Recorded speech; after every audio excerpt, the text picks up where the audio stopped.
Collective reading. Small keys open big doors. Please like, share, comment, and subscribe. I will see all of you there.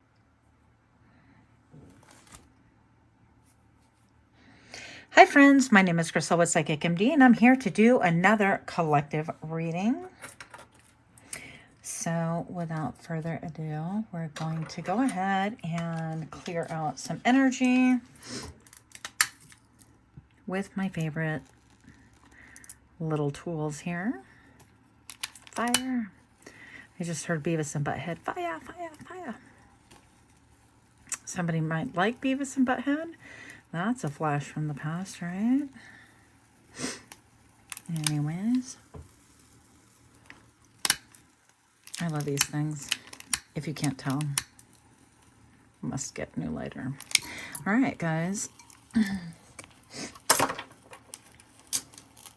So today I feel led and inspired to go ahead and talk a little bit about small keys, which is kind of interesting. Sometimes the smallest key can make the biggest difference.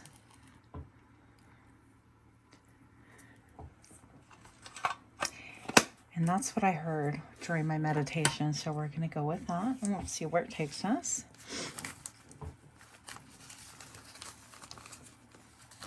So I feel like for some of you, you've been feeling stuck, feeling like things go smooth, but things are boring maybe. Not like there's a need for excitement all the time, but we are a little bit like that, aren't we? We achieve one goal, and then we really quickly want to move on to the next without really enjoying and celebrating what we just achieved. At least some of us, not all of us, I should say. All right. So, let me get these decks cleansed real quick. We're going to be using a couple of different decks today. And we're going to see how this goes.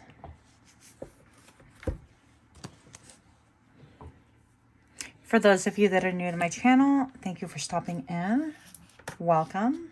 Hope you find something that's useful, helpful, or entertaining. And for those of you that are repeat offenders, thank you so much for stopping in once again. I super appreciate it. We're going to scooch this over to the side. By the way, this, my friend gifted me, my dear friend Carl gifted me. So I think it's quite lovely. And I believe he got it at Fort Bragg. So, just because you needed to know that, right? We're going to scooch this out of the way for now.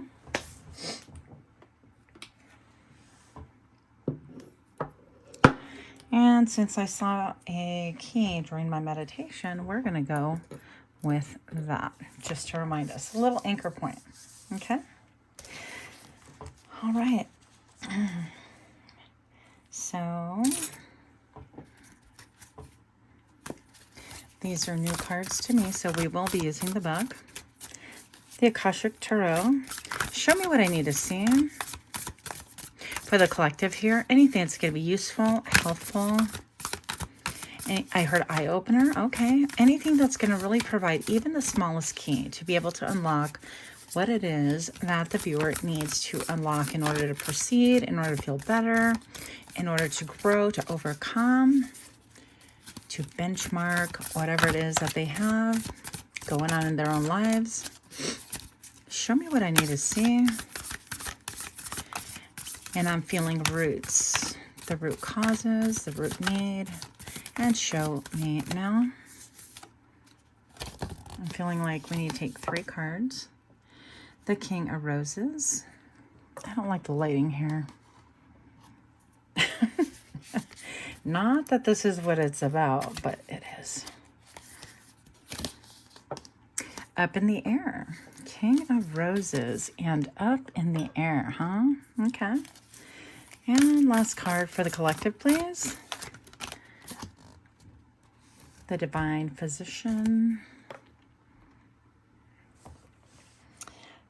So I definitely am not trying to dog ear this reading for a love read at all.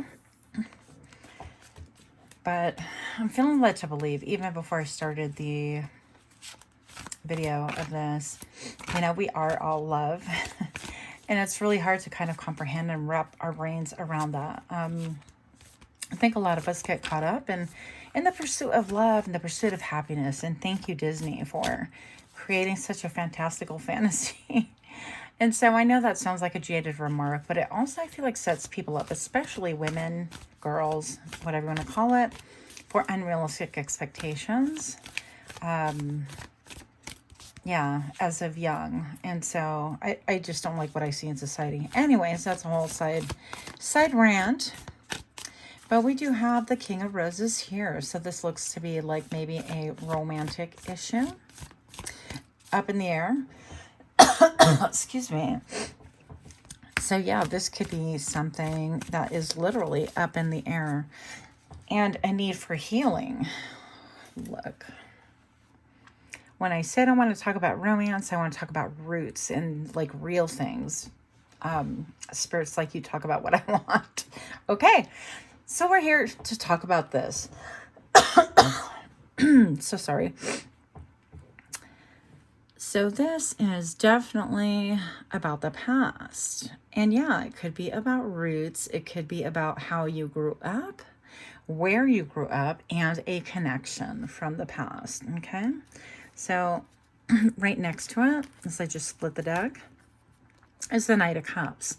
So this person seems to be, let me just take out this card without looking at the rest because I'll wind up taking them all. This person seems to be searching, like if you look, searching for someone to give that cup of love to. And we are going to kind of get a little bit of a setup here. So much for not talking about love, but here we go.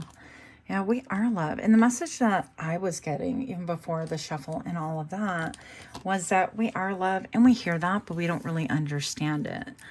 And it's really quite interesting because in my journey, my personal journey, I know y'all want to hear about that, right?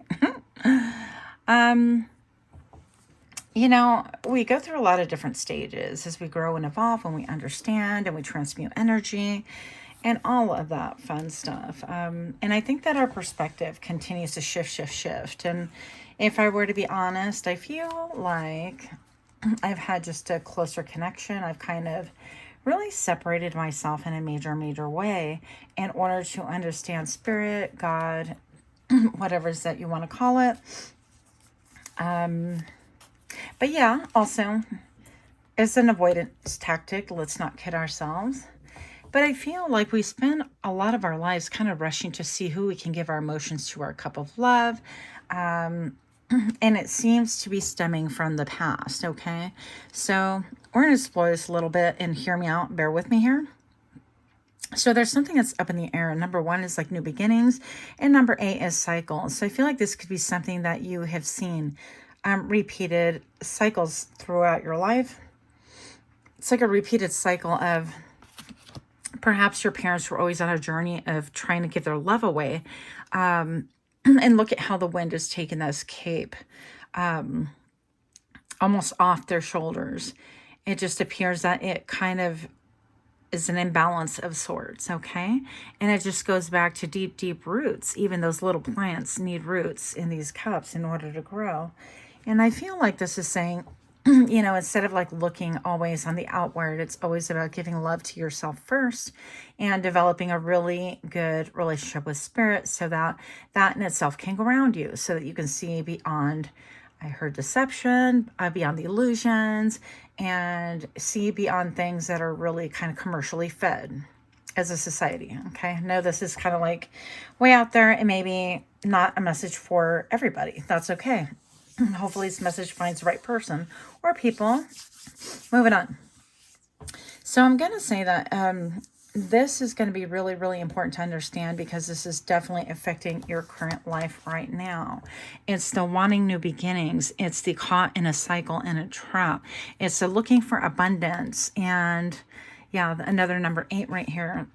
and wealth, and always feeling like we have to be doing just as good as our parents initially and even better. And every year needs to be better and better and better and better. But the problem is that we're just like high consumers, consuming everything. So we consume emotions, we consume other people's emotions, we consume, of course, the media and marketing and things like that. And by the way, I just kind of feel like Disney is more like a marketing tactic anyways.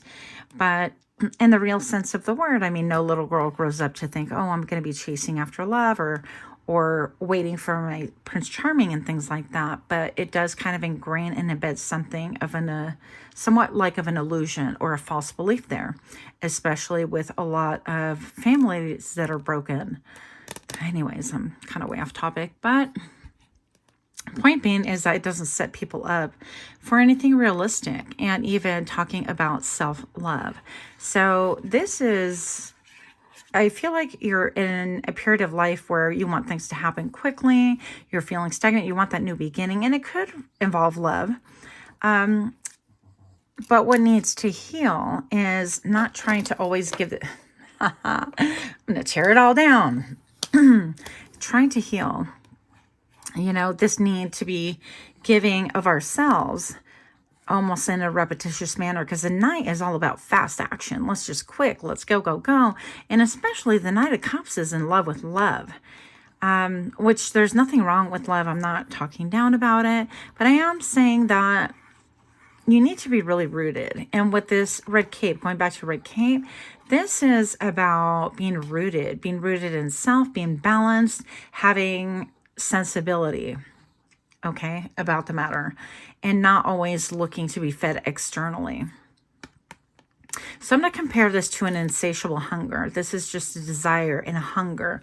So for those of you that have been single for a long time, or kind of going through people like it's water, like being a dating machine, hey, no shade, I've been there, done that too. I would propose maybe there's a good time to kind of reassess and regroup and think about what it is that you're doing.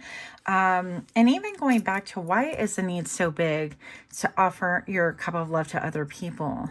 What transpired? Because usually it does root back in the childhood. And I know most of us are sick of hearing that.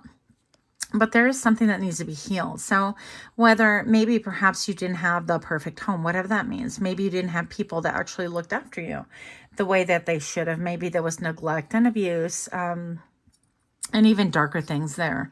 And those were your role models. And so always you were left kind of wanting. And that can leave a really big void. The reason why I bring it up is because of the divine physician here, which is another 6. These two are definitely connected. And there's a need to be able to heal that childhood trauma or that childhood mindset, okay?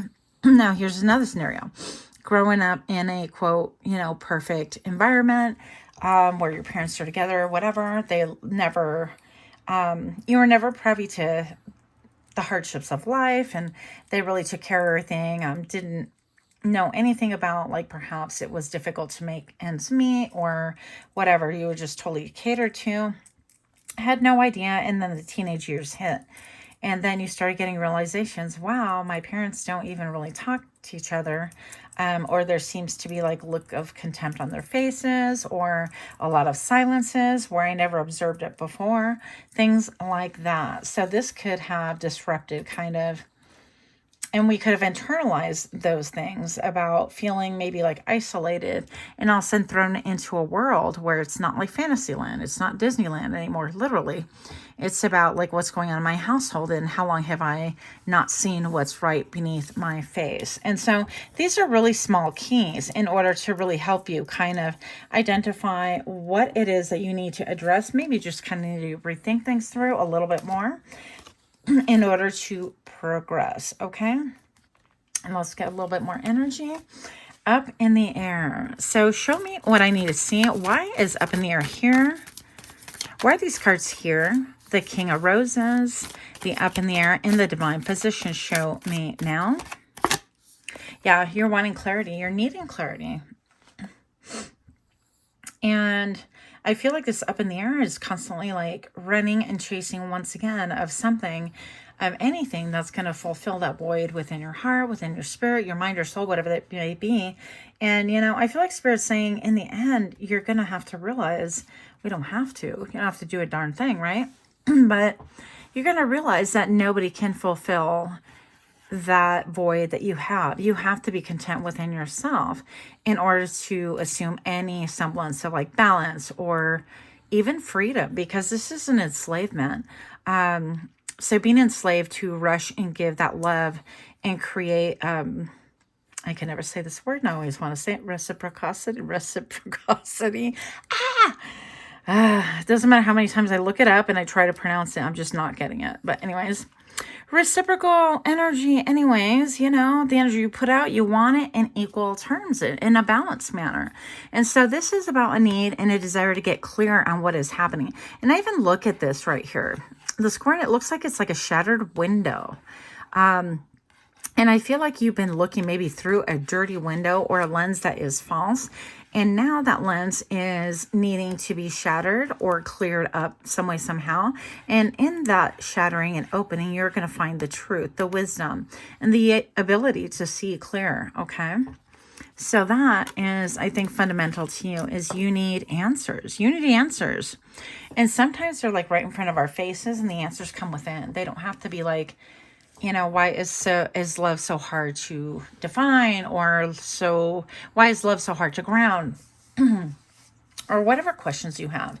And believe me, I've asked the same questions at different phases in my life. So again, no shade and not, this is just to gain clarity. Okay, moving on. No more disclaimers. Why is the Six of Cups here with the Knight of Cups? How can we heal, or what is going on? And we're going to use these cards a little bit differently. Show me what I need to see. Show me what I need to see here. Okay. And show me now. I bent my card. No. Power lesson. Baby, if this doesn't fit the narrative, I don't know what does. All right. So this is a power lesson. This is a definite key into your stability, into building your confidence, into really addressing a major issue in your life that can help put to rest all of the chasing, all of the rapid fire movement that really doesn't get you what you want in the long run anyways, okay? So it definitely is a confirmation. This is a power lesson for you. And look, you are the alchemist. So there is something about this that you're going to wind up realizing that only you, there's two hands right here. I love these cards. And it's only you that has the energy to be able to manifest some alchemy within this whole scenario. And it's okay to stop and ask questions on how to do it. But I feel like it goes back to doing a lot of shadow work, going within, and coming to different terms and different conclusions than you have come to thus far, okay? Non-contagious illness and death. Okay. Interesting. We'll leave that here.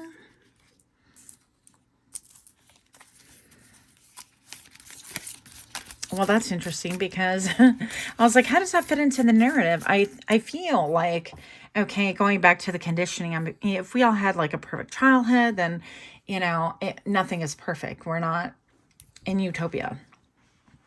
But it would look something like this. We would have grown up with, a lot of stability, but having the realities of life being presented us in a way that was like age appropriate. And our cup would have been filled with love back then. But some of us grew up with darkness, and our parents grew up with darkness, and they didn't have the tools and the resources. I'm not saying that they were bad, they were negative, whatever. I'm saying that maybe they grew up from the same soil that perpetuates this kind of fear, this kind of need, this kind of hunger, disaster, trauma. Yeah. So you could have seen this like played out throughout your entire ancestry. Your whole family tree could be plagued by this. It could be plagued by lovers, people wanting to just come and give their cup of love, and then things unraveling and falling apart, things being up in the air, people not really being sure what is going on because there's a lack of communication. But most of all, there's a lack of deep understanding as to what is going on within your own soul and your own heart. So if you, it's like anything in life, if you continue, you know, trying to fulfill a need, let's say you want, I don't know, you want water, but then you keep drinking orange juice, and you drink coffee, and you drink tea, and you're drinking everything except the water that you're craving, a nice ice glass of water, then your thirst is never quite quenched. You're always going to be thinking about that. In the same manner, it's going to be really important to define what it is that you are seeking outside of yourself, identify that, and really provide for yourself that sense of stability to the point where you feel like, okay, well, I mean, if people receive your cup of love, then that's great. And if they don't, that's still great, because it means that it wasn't the correct person. So I hope that this is making sense. But basically, I feel like you're not going to experience the non-contagious illness, which would be death. And the illness in this scenario would be repeating what has been passed down from generation to generation, seeking love in all the wrong places. Now I'm going to give you a personal example in my life because nobody asked. So my perception, because everything is perception, everybody has different ways of narrating a story, is that a lot of the women in my life appear to have had really difficult upbringings and always wound up by themselves. Okay.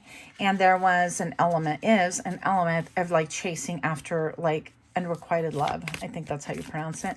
Anyways, the point is that what was modeled to me and what I took upon myself and what I myself perpetuated, I hope I'm saying that correctly, is something that was really kind of like mentored and mirrored and coached and kind of like pruned in a certain way and applauded even,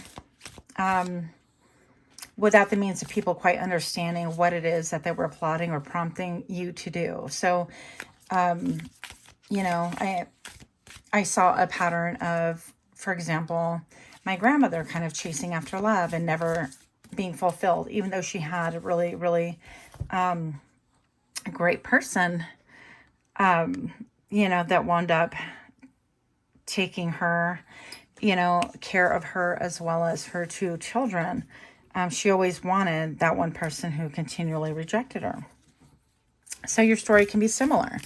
If you look throughout your family tree, I feel like you're going to see a small key that's going to unlock and really bring into the forefront and awareness of what it is that you've been maybe chasing, or that elusive thing that's made you continually hunger for something that doesn't appear to be like satisfied.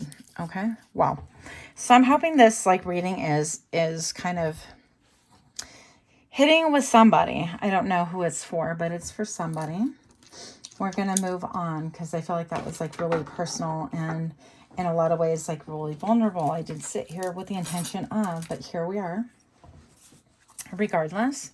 So let's see more. Let's see more about the healing of all of this. Please show me what I need to see.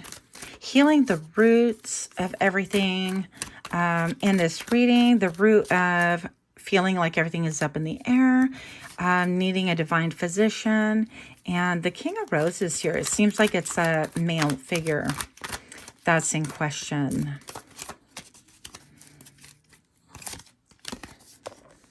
The King of Pentacles, well, if it ain't a male figure, I don't know what it is. And, you know, it could be, we don't read sex on this channel. It could be, you know, literally a male. But more so than anything, it's somebody who's going to be really super stable. I feel like they kind of keep to themselves. They're doing well by themselves. And this is the energy. Look at the difference in these two energies. I hate this lighting. Did I mention that? Yes, you did. Talk to myself now. So I have the Knight of Cups here. Always in search. And then I have the King of Pentacles here. And he's just chilling. He's relaxing on his throne. Just kind of not really bothered, not worried about much of anything, but this one is perpetually on a quest. And I feel like there's a balance between the two. There's nothing wrong with having a quest, but I feel like even once this Knight of Cups finds someone, it's almost like offering that cup of love to the wrong people over and over again, and you just continue that cycle. So there is a need to be grounded, to be stable, to find out what it is, or even the type of person that you are quite looking for, and even drop an analysis of like why you're drawing the wrong people in if you're not finding that stability, that happiness, whatever, because that would be the second step, wouldn't it? Is just to kind of uproot and figure out the reason why you continue giving to the wrong people. And then take note of the people that you do attract, because this is all energy. We're magnetically attracted to one another for whatever reason. And so if you continue like drawing in scallywags, and that energy is like a cyclone, right? So perhaps it gets rejected, or things turn out bad, or it gets upturned, whatever the case may be. And then it's on to the new next and best, but there's never that fulfillment. So yeah, there's a need to kind of break down who it is that you're attracting, and kind of analyze why are you attracting the bad boys, the people that just don't commit, the people that don't have time for you. And it's like, are you repeating a pattern from the past? Did your parents, did your father not have time for you? Things of that nature. So it kind of sounds really basic, but actually it is. And that's why we're calling it a small key to open up big doors. Okay, I guess that's what we're calling it. But take a look and see what it is that you really want versus everything that you've done. And have you given a chance to, somebody who's a little bit calmer in energy, somebody who is more focused and who is more self-contained and isn't kind of wowed by energy like this. If this Knight were to come towards this, King of Pentacles, he's not going to be like, woo, this is all, exciting. And, he might be on the inside kind of flattered and excited, but it would feel like puppy love and almost like too much for this person here. And so I would just say you need to find your balance. You need to find your balance within yourself. With the number 18 right here, it goes back to, number 9, you're almost at that point of finding what it is that is going to give you the balance that you desperately need in order to kind of unlock that big door, or plural, big doors. Because I feel like you're going to go through layers of learning right here. And you're going to go through many different keys in order to open up, I don't want to say the same door, but it's going to really expand on the topic that we have today. And even more so that I'm able to speak on at this moment in time. And I feel like that feeling of up in the air is going to go away once you do start addressing it properly. And you'll notice that that feeling of having to just give things away will dissipate. It will go away. It will evaporate. And you'll begin to actually start churning within yourself and nurturing yourself. And that's kind of the easiest step. Self-love is the best love, because without loving yourself, you're not going to love anyone else. And so if you're so externally focused, and some of you guys have a martyr syndrome, by the way. So being a martyr and looking to give to people that don't need it, don't want it, don't ask for it, and perpetuating a cycle of, I feel rejected. Well, that's a cycle. And that's just a martyr syndrome. So you want to be careful with that as well. And, I know those are kind of like harsh words, but it's a very small key if you really want to soberly think about things and realize that that's kind of what it is. Another example from my real life. Why are we so personal? All up in my business. Here we go. So another personal example would be for me just continually wanting to give to my son. I obviously love my son, and he's 20 and he lives in a different state than I do. And my inclination in my heart wants to continue just to give. And in whatever measure that I can, conversations, energetically, like stalking him. And yeah, who says I'm not obsessive? I mean, there we have it. But the point is that that's not going to, that those are my problems. Those are my issues. That is my need.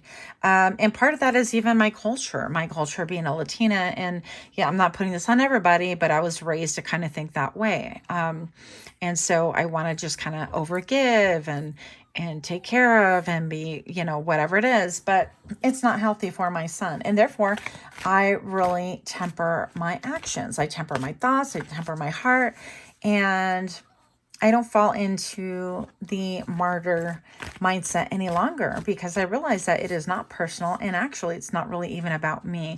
My cup of love will be accepted when it is accepted. My son knows that I'm here no matter what. And we can have a healthy connection without me trying to fill my cup by chasing someone that is trying to grow, trying to experience their own life, trying to make their own decisions. And so that would be another, another idea that you can apply this to. And again, if you are actually vibing with this reading, because I feel like it's just really way deep, it's not something that I really would want to talk about. But I feel like Spirit's like, this is what we're talking about. So that here we are. And is it uncomfortable? Yeah. And is it something I want to share with the public? No. But I also have a tendency to be extremely, extremely withdrawn and private about things. And maybe that's part of what Spirit's trying to teach me. Moving on. Not about me. Look. The High Priestess. Okay. So I feel like in your gut, if this is your story, you could have been triggered, especially by the words that I've used, for example, like martyr syndrome, or energetically chasing somebody, or having a need that doesn't get fulfilled, and actually taking ownership about it and saying, well, why is that? Why do I expect other people to fulfill my need? That's just a weird expectation there. So if you're triggered by any of that dialogue, then chances are that this is the right reading for you. And I would just propose that, this isn't designed to hurt anyone or put anyone on like the blacklist or make you feel a certain way, other than that there is healing to be had, that there is really improvement to be had as well. And that once again, little keys open up massive, massive doors. I feel like if you're honest with yourself, if you stuck this long with this reading, that you are able to see that this is actually a key that can unlock massive doors, but it's going to take work, and it's going to take honesty on your part, and a desire to look in the mirror and look at that reflection, say, is there merit to this? And what can I change about this? And what can I take ownership about? It's easy just to say and parrot and make yourself believe, oh, I'm always giving and giving and nobody loves me back. Nobody gives back to me, and nobody, but that's a load of crap. I'm sorry, but there's a brokenness to that level of giving, that level of chasing, that level of, hey, look at me, I'm doing everything, that level of martyrdom. And there has to be some accountability and some sobriety to look in the mirror and say, okay, this isn't working. Why isn't it working? Common denominator. That would be me. And, and so nobody's perfect. I feel like this will go in stages. This can, be like where you try to work on maybe your key relationships, familial or friendship wise, or even this could play out in the workplace as well, constantly looking for approval, or like loving connections. Okay. They could be professional and still be loving, but looking for that, oh, kudos, that pat in the head, that pat in the back, and constantly chasing, even cloud chasing. That could be another thing as well. So I feel like with this right here, the High Priestess, I feel like you're about to unlock, because she actually has keys at her feet. Or is that the Hierophant? Has keys at her feet. Well, anyways, and behind this curtain is so like thinly propped, she can just swat at it and have that curtain fall down. No big deal. So you're super close to really discovering what is behind everything, if you were just to take a little bit of time, but be brutally honest and look at yourself in the mirror. And that is where you're going to find that little small key to open up your personal big door. And that's going to help to really balance your positive and negative polarities so that you are not so off kilter. For example, there's always going to be like a need to give, but there's also a need to receive, and things should be balanced, and we should be giving to the right thing. So You know, it's like wearing flip-flops out in the snow. That's just not going to work. It's not practical. And so there's a need for reassessment, reevaluation in order to bring the correct tools to the right playground. That was weird. But anyways, that is what I have for you. Just know that you are definitely on the right track. And with this positive and negative polarities, it's about merging things in a manner that is really balanced. That's going to help you to feel a lot more balanced, but also in touch with your own spirit. Because I feel like there's been a disconnect for some of you because of the wounding, because of the pain and things like that. But there is a great alchemy about to happen. And keep in mind, again, we don't read sex. We just read, you know, the cards as they come. Forgive the barking. I can't stop that. I'm not barking, guys. But you are the alchemist. And with alchemy, you're going to get closer to being the high priestess, which is she who knows and she who is the keeper of secrets as well. And some of you guys might discover that you might be healing like with Reiki and things like that. Okay. So even Reiki can possibly help in this matter. But anyways, once again, thank you so much for your time. Hit that like, share, comment, subscribe, and much love to you. Until next time, namaste.